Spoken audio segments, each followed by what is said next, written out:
बरेच दिवसापासून मला हा बटरफ्लाय केक बनवायचा होता, पण त्याची ऑर्डर काही येत नव्हती. शेवटी त्याची ऑर्डर आली आणि ती ऑर्डर मी कुठलाही वेगळा मोल्ड न वापरता, कुठलंही नोझल न वापरता पूर्ण केली आहे.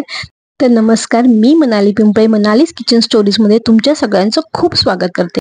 ही ऑर्डर मला 2 दिवसापूर्वीच आली होती, त्यामुळे मी आदल्या रात्री स्पॉन्ज तर बेक करून ठेवला होता, पण मी क्रीम व्हीप केली नव्हती. ते मी आता तुम्हाला दाखवते की क्रीम सुद्धा कशी व्हीप करायची, कुठल्या कन्सिस्टन्सीला व्हीप करायची, किती पातळ ठेवायची, किती घट्ट ठेवायची, मेल्ट होऊ नये म्हणून काय करायचं, या सगळ्या टिप्स देणार आहेत. तर व्हिडिओ शेवटपर्यंत नक्की पहा.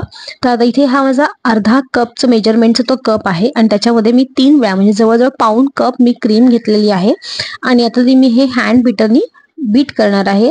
त्यासाठी या हँड बीटरवर 1 2 3 4 5 असे 5 मोड असतात. तर आपल्याला डायरेक्ट 5व्या मोडला जायचं नाहीये. तर सुरुवातीला पहिल्या मोडवर 20 सेकंद, मग दुसऱ्या मोडवर 20 सेकंद, मग परत तिसऱ्या मोडवर 20 सेकंद, असं करत हळूहळू आपल्याला त्याची स्पीड वाढवायचं आहे. आणि तुम्ही हळूहळू आपलं क्रीम ते घट्ट झालेलं आहे, छान त्याचे स्टीफ पीक्स येत आहेत. इथे तर बऱ्यापैकी त्याचे स्टीफ पीक्स आलेले आहेत. तरी पण मी काय केलं, एकदा तो बीटर बंद केला आणि परत चालू केला आणि परत प्रत्येक मोडवर 5-5 सेकंद असं करून मी व्हिपिंग क्रीम छान बीट करून घेतली. हे बघा, आता आपली इथे छान ही व्हिपिंग क्रीम झालेली आहे. एकदम व्यवस्थित स्टीफ पीक्स जे म्हणतात ना, त्याप्रमाणे त्याची कन्सिस्टन्सी आलेली आहे. मेल्ट होणार नाही ती क्रीम आता. तर आपण मी याला फ्रीजमध्ये ठेवते. आता चॉकलेट सिरप आपण बनवले, त्यासाठी मी काय केलं, थोड्याशा पाण्यामध्ये थोडीशी साखर घातली आणि आपलं जे चॉकलेट गनाश आहे त्यातलं 1 पाव चमचा चॉकलेट गनाश त्यात मिक्स केलं आणि छान चमच्याने ते ढवळून घेतलं. आता हा माझा एक चॉकलेट स्पॉन्ज रेडी आहे.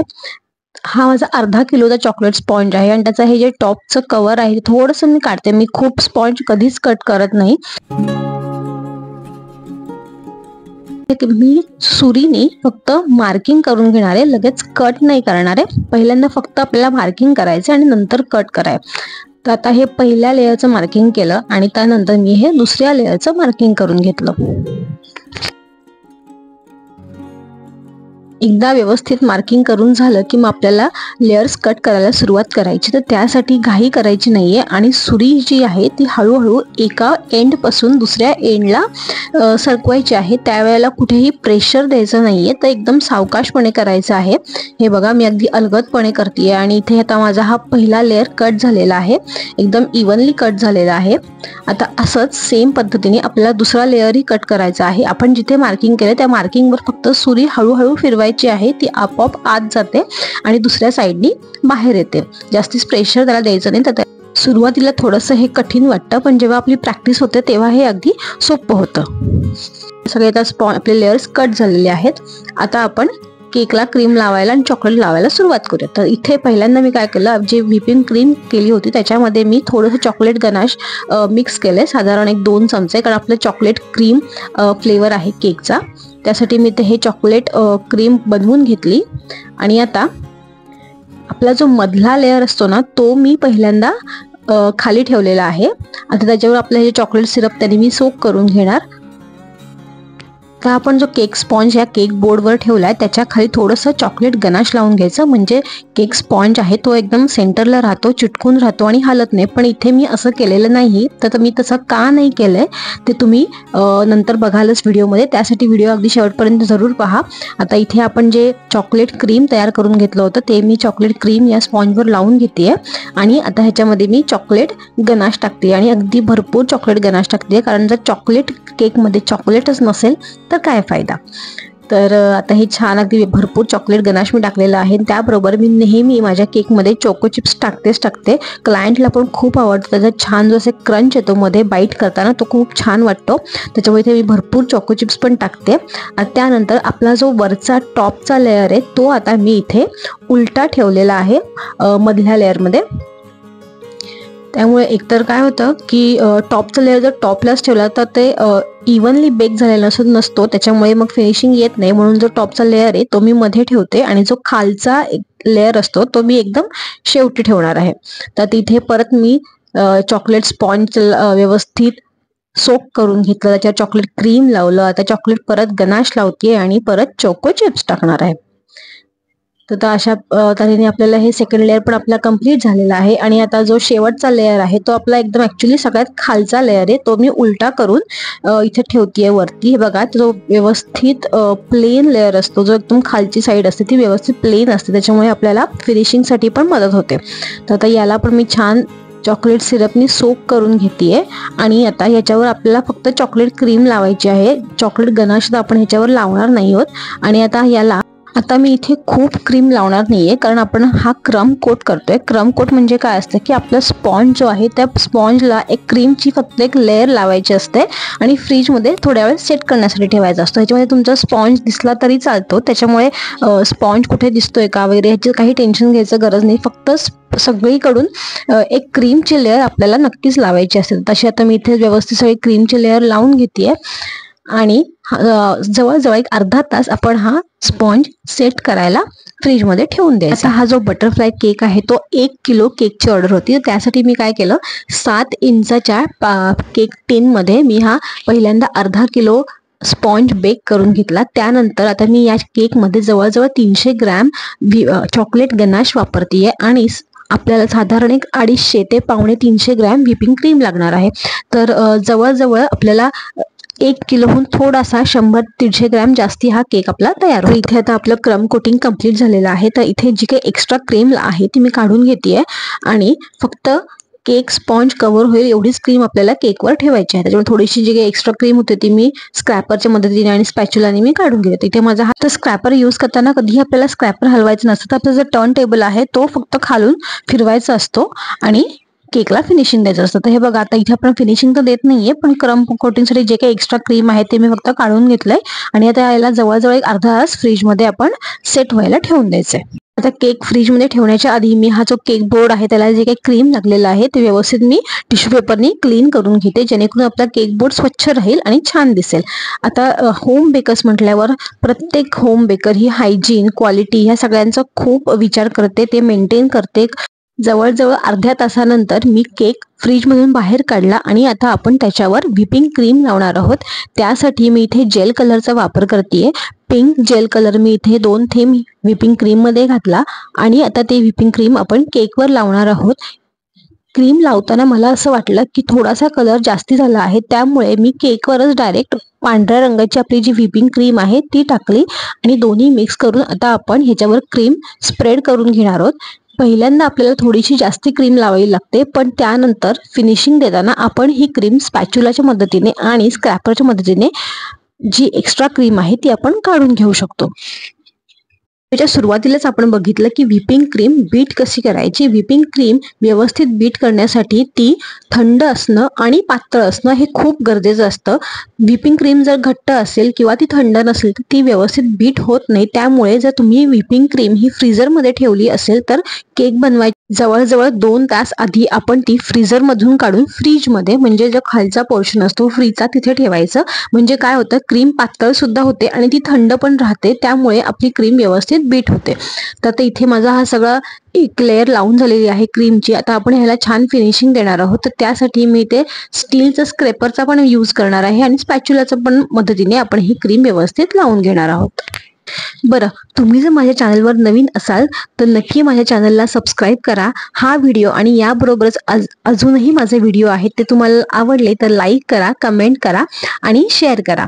आता हे बघा, इथे हळूहळू आपल्या केकला फिनिशिंग येत आहे. तर केकला फिनिशिंग द्यायला थोडासा वेळ लागतो. म्हणजे तुम्ही अगदी नवीन असाल किंवा तुम्हाला रोज केक बनवायची प्रॅक्टिस असेल तरी सुद्धा केकला फिनिशिंग द्यायला थोडासा वेळ लागतो, कारण प्रत्येक वेळी केक वेगळा असतो, टेम्परेचर वेगळं असतं, त्यामुळे थोडासा वेळ हा केकला फिनिशिंग द्यायला लागतो. तुम्हाला जर केक बनवायची आवड असेल, बेकिंगची आवड असेल तर आणि इतर कुकिंगची आवड असेल तर तुम्ही नक्की माझ्या चॅनलला सबस्क्राईब करा, कारण जिथे केक, कुकिंग, बेकिंग असे बरेच व्हिडिओ मी तुमच्याबरोबर लवकरच शेअर करणार आहे. आता मागे म्हटल्याप्रमाणे मला पहिल्यांदाच ही केकची ऑर्डर आली होती, त्याच्यामुळे मला थोडंसं पहिल्यांदा भीती वाटली की आपल्याला जमेल की नाही, येईल की नाही, पण नंतर म्हणलं की करून बघूयात. केल्याने सगळं होतं, त्यामुळे मी ही ऑर्डर कन्फर्म केली आणि तयारीला सुरुवात केली. आता इथे बघा, आपलं जवळजवळ फिनिशिंग झालेलं आहे. थोडंसं टॉपचं फिनिशिंग राहिलेलं आहे आणि जिथून जिथून केक दिसतोय तिकडे आता मी थोडंसं क्रीम लावून त्याला एक व्यवस्थित परत फिनिशिंग करून घेतेय. आणि आता आपल्या इथे छान हे फिनिशिंग झालेलं आहे. आता या केकमध्ये मला खूप फिनिशिंग द्यायची गरज नाहीये, तर त्याची गरज का नाहीये हे तुम्हाला व्हिडिओच्या शेवटी अगदी नक्की कळणार आहे. आता केकला फिनिशिंग देताना मला असं जाणवलं की क्रीम जी आहे ती ड्राय व्हायला लागली आहे. त्यासाठी मी काय केलं, न घाबरता थोडंसं क्रीमवर पाणी मारलं. त्यामुळे क्रीमचं जे मॉइश्चर आहे ते परत आलं आणि क्रीम व्यवस्थित आधीसारखी झाली. हे बघा, तुम्ही ते बघू शकता. आता ह्याला छान फिनिशिंग झालेलं आहे. आता इथे तुम्ही अगदी व्यवस्थित लक्ष देऊन बघा, कारण हा खूप महत्त्वाचा पार्ट आहे. मी तुम्हाला म्हटल्याप्रमाणे बटरफ्लाय केक करताना मी कुठल्याही मोल्डचा वापर केलेला नाहीये. तर आपण हा जो आधी गोल आकाराचा केक बनवून घेतलेला आहे, त्यातूनच मी बटरफ्लाय शेपचा केक बनवणार आहे. तर तो कसा बनवलाय, त्यासाठी मी काय केलं, बरोबर केकच्या सेंटरमधून मी केक कट करून घेतला. आता एकदा व्यवस्थित केक कट झाल्यावर आपल्याला पुढे काय करायचंय, तर पुढे आपल्याला असं करायचंय की हा जो आतला पार्ट आहे तो आता आपल्याला बाहेरच्या साईडने आला पाहिजे. या पद्धतीने आपल्याला हा केक याच केक बोर्डवर अरेंज करायचा आहे. तर त्यासाठी मी काय केलं, नाईफच्या मदतीने आणि स्पॅच्युलाच्या मदतीने हा केक मी उचलला. हे काम अगदी सावकाशपणे, कुठलीही घाई न करता शांतपणे करायचं, कारण केक जर हल्ला पडला तर आपली सगळी मेहनत वाया जाऊ शकते. त्याच्यामुळे मी खूप शांतपणे हा केक उचलला आणि तो असा या पद्धतीने, म्हणजे जी आतली बाजू बाहेर येईल त्या पद्धतीने केक बोर्डवर ठेवला. आता याच पद्धतीने मी जी दुसरी साईड आहे ती पण मी अशीच करून घेणार आहे. तुम्ही इथे बघू शकता की हा केक उचलताना या स्पॅच्युलाचा धक्का त्या दुसऱ्या पार्टला लागलेला आहे आणि थोडंसं क्रीम आपलं हललेलं आहे. पण ठीक आहे, आपण परत एकदा जेव्हा फिनिशिंग करणार आहोत तेव्हा आपण हे सगळं ऍडजस्ट करू शकतो. आपल्याला त्याचा बटरफ्लाय शेप आहे तो व्यवस्थित बोर्डवर द्यायचा आहे. खरं तर आपण करणारं प्रत्येक काम आपल्यासाठी नवीन असतं, चॅलेंजिंग असतं. त्यामुळे प्रत्येक वेळेला प्रत्येक केकची ऑर्डर ही माझ्यासाठी चॅलेंजिंगच असते. पण जेव्हा गोल केक असतो तेव्हा मला थोडंसं टेन्शन कमी असतं, कारण गोल केक किंवा स्क्वेअर केक मी भरपूर बनवलेले आहेत. पण हा बटरफ्लाय केक मी पहिल्यांदा बनवते, त्यामुळे थोडंसं टेन्शन तर होतंच. पण हा जेव्हा बनवून तयार झाला तेव्हा मला खूप आनंद झाला, कारण केक खूपच सुंदर दिसत होता. तो कसा दिसतोय तुम्ही पण अगदी नक्की बघा, आणि व्हिडिओ आवडला तर माझ्या व्हिडिओला एक लाईक नक्की करा. आता हे बघा, मी काय केलं, हे दोन्ही पार्ट्स जे आहेत ते व्यवस्थित ह्याच्यावर अरेंज करून घेतले आणि त्याची आतली बाजू ही व्यवस्थित बाहेर आली आणि ती मी चिटकवून घेतले. आणि आता आपल्याला काय करायचंय, तर थोडंसं अजून छान बटरफ्लाय दिसावं यासाठी मी इथे हा जो मधला पार्ट आहे तो थोडासा कट करून घेतला. दोन्ही बाजूनी कट करायचा, म्हणजे जे बटरफ्लायचे विंग्स असतात किंवा ते छान त्याचा आकार तसा दिसणार आहे. ते बघा, हे आत्ताच असं बटरफ्लाय दिसतंय, तर ह्याला अजून छान डेकोरेट करायचं आहे. तर केकला अजून डेकोरेट करायच्या आधी मी थोडंसं परत इथे क्लीन करून घेते, कारण क्लीनलीनेस खूप महत्वाचा आहे. त्यासाठी मी माझा हा जो केक बोर्ड आहे आणि टर्न टेबल दोन्ही पण परत एकदा स्वच्छ करून घेतलं. मला वाटलं होतं त्यापेक्षा थोडासा जास्ती वेळ लागला केकला फिनिशिंग द्यायला.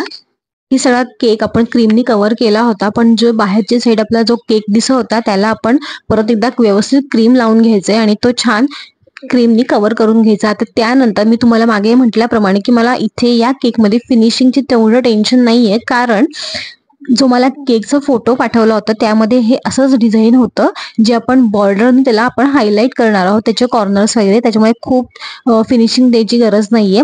आता इथे मी काय घेतलंय, तर न्यूट्रल जेल घेतलंय आणि त्याच्यामध्ये मी थोडंसं पाणी घालतेय आणि थोडासा पिंक कलर टाकून त्याला पातळ करून घ्यायचंय आणि एका पायपिंग बॅग मध्ये मी त्याला भरून घेतलंय.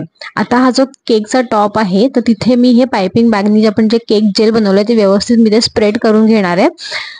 हे टाकल्यानंतर केकचा लुक खूप छान दिसत होते. त्याला एक छान असं आपण काय म्हणूयात, वेगळंच फिनिशिंग आलं, एक चकाकी आली, छान असं ग्लॉसी दिसायला लागला आणि खूप छान दिसायला लागला केक. त्याच्यामुळे तुम्हाला जर अशी एखाद्या केकची ऑर्डर आली तर नक्की ही ट्रिक वापरा, की नुसतं फक्त क्रीम लावून फिनिशिंग करण्यापेक्षा त्याच्यावर हे असं जेल स्प्रेड करा. त्याने एक छान लुक येतो, फिनिशिंग पण छान दिसतं, एक ग्लॉसी दिसतं. तर हे बघा, आता इथे थोडंसं अजून मी त्याला क्रीमनी डेकोरेट करणार आहे. आता जसं मी व्हिडिओमध्ये सांगितलं की मी हा केक पहिल्यांदा बनवते, तसंच मी जेव्हा क्लायंटचा मला मेसेज आला की तुम्ही हा केक बनवाल का, तेव्हा मी त्यांना पण सांगितलं की मी आत्तापर्यंत हा केक कधीच बनवला नाहीये, पण मी ट्राय नक्की करेल. आणि it was so sweet of her की त्या म्हणल्या की तुम्ही नक्की कराल. त्यांनी माझ्याकडनं आधी सुद्धा केक घेतलेला आहे, त्याच्यामुळे त्यांना माझ्या केकची चव, क्वालिटी हे सगळं माहिती होतं आणि त्यांनी मला सांगितलं की तुम्ही नक्की करा म्हणून. क्लायंटचा आपल्यावरचा विश्वास ह्यामध्ये खूप महत्त्वाचा असतो. तर इथे माझं हे बटरफ्लाय बनवून झालेला आहे. त्या क्लायंटनी मला जो फोटो पाठवला होता त्याच्यामध्ये पिंक आणि ग्रीन असं दोन्ही कॉम्बिनेशन होतं. तर आता मी काय केलं, थोडंसं इथे ग्रीन कलरचं क्रीम बनवलं आणि असं साईडला स्पॅच्युलानीच लावतीये. खूप असं लावायचं नाही, थोडंसं आपल्याला फक्त सगळ्या बाजूनी थोडंसं आपल्याला स्पॅच्युलानी लावून घ्यायचं आहे. तर इथे मी ते ग्रीन क्रीमसुद्धा लावून घेतलं. त्यानंतर मी छोटे स्प्रिंकल्स, असे व्हाईट कलरचे स्प्रिंकल्स येतात तेही त्याच्यावर टाकले आणि थोडंसं गोल्डन डस्टनी सगळीकडे डस्ट करून घेतलं. आणि अशा तऱ्हेने हा केक खूप सुंदर दिसत होता. 5th बर्थडेसाठी केक होता. त्यांना 5th बर्थडेचा कॅन्डल वगैरे नको होती, फक्त ते बोलले की टॅग लावा. त्याप्रमाणे मी इथे हॅपी बर्थडेचा टॅग लावला आणि या प्रकारे हा इतका सुंदर केक तयार झाला. हे बॉर्डरिंग वगैरे मी त्याच्यानंतर केली. तर असा हा चॉकलेट ट्रफल फ्लेवरचा 1 किलोचा केक कुठलाही टीन न वापरता, तुम्ही बघितलं मी कुठलंही नोझल न वापरता बनवलेला आहे. तर माझा हा प्रयत्न तुम्हाला कसा वाटला नक्की मला सांगा. तुम्हाला अजून कुठल्या प्रकारचे केक बघण्याची इच्छा आहे, कुठले व्हिडिओ बघण्याची इच्छा आहे तेही मला कमेंट्समध्ये नक्की कळवा. आणि व्हिडिओ आवडला तर एक लाईक करा, कमेंट करा आणि आपल्या मित्रमैत्रिणींसोबत हा व्हिडिओ नक्की शेअर करा. परत भेटूयात पुढच्या व्हिडिओमध्ये. तोपर्यंत बाय.